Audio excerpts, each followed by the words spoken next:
Unsur pembatasan sistem penerimaan mahasiswa baru pada perguruan tinggi dalam Sirakusa Etika Prinsip adalah perlu dipenuhi ya balance of proportionality junto stability of system and value, yaitu keseimbangan proporsionalitas dan kesebandingan antara sistem dan hasil yang diharapkan.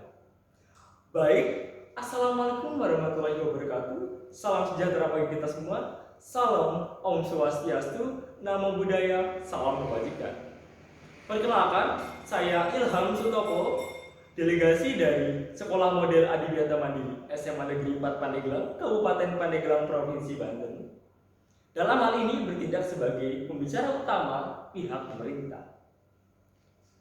Dewan juri beserta segala hadirin yang menyaksikan perdebatan ini, musik kita hari ini adalah dewan ini meyakini bahwa di negara-negara dengan tingkat korupsi tinggi, seleksi penerimaan mahasiswa baru hanya didasarkan pada indeks integritas sekolah dan indeks kejujuran siswa. Baik, yang saya hormati dewan juri yang amat terpelajar, yang saya segani kolega lawan berdebat, yang budiman, sepintas akademika dan kaum intelektual, serta tak lupa pula seluruh insan teoris yang telah hadir dan menyaksikan forum debat ini, tentunya memberikan bagian dalam forum debat. Dewan juri, saya sebagai pembicara pihak pemerintah, sebagai prolog dari perdebatan ini, alangkah baiknya saya memberikan pernyataan bahwa saya menyetujui mosi debat kali ini. Mengapa demikian, Dewan juri yang terhormat?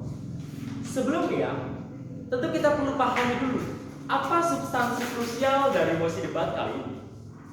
Ialah yang pertama, di dalam KBBI pasal 5 disebutkan bahwa secara definitif korupsi adalah penyelewengan atau penyalahgunaan uang negara untuk keuntungan pribadi atau orang lain. Sedangkan sistem penerimaan mahasiswa baru adalah sebuah sistem yang diselenggarakan oleh pemerintah dan diberikan legitimasi untuk menyaring bibit-bibit unggul yang nantinya akan dijadikan mahasiswa dan diharapkan ke depannya akan menjadi kontributor yang sangat bermanfaat bagi negara.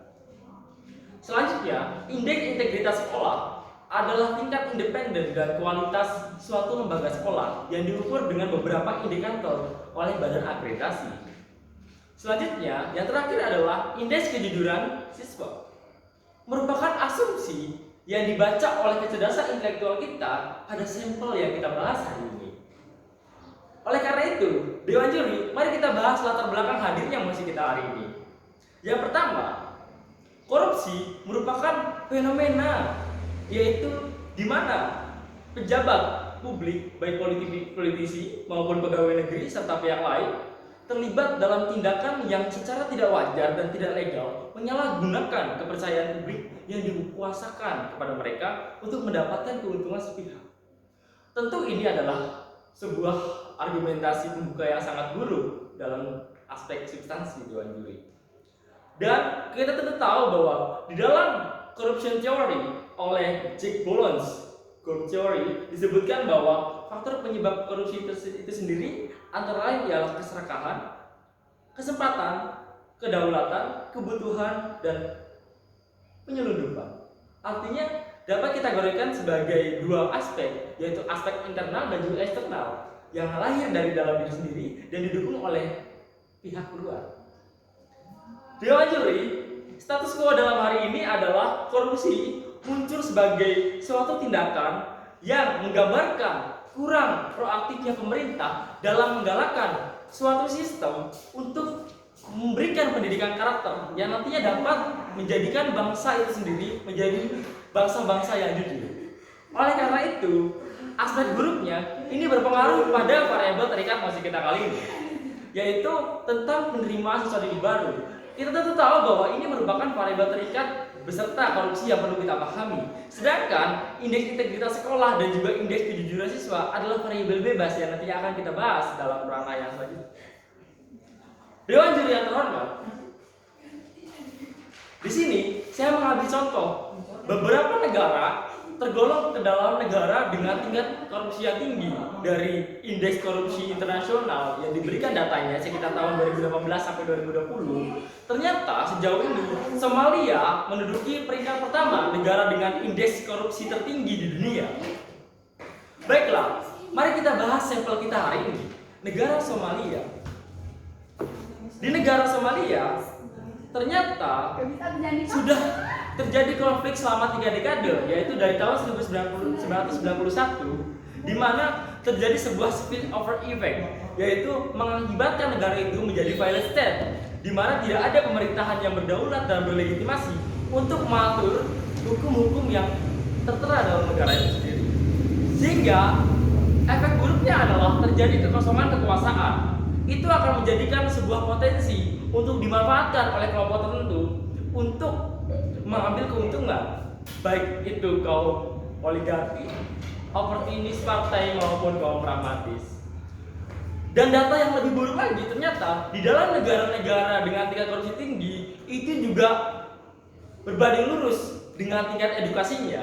Ternyata di Somalia terdapat 42% warganya buta huruf.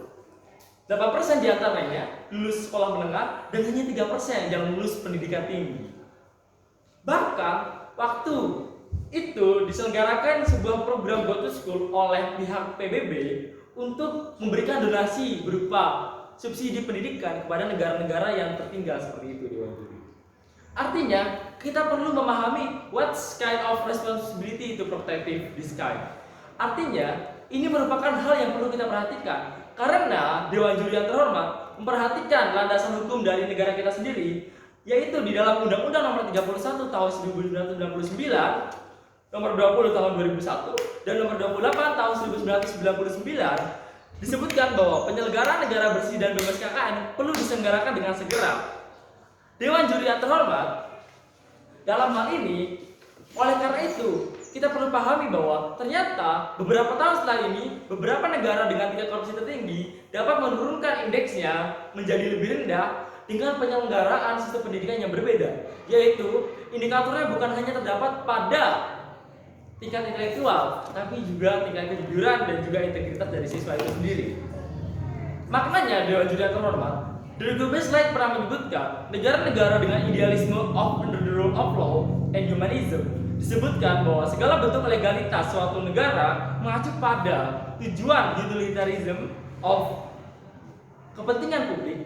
Artinya, upaya dalam efektivitas fungsi itu juga lantas diberikan legitimasi apabila itu merupakan hal yang perlu disegerakan atau dalam hal ini adalah urgent.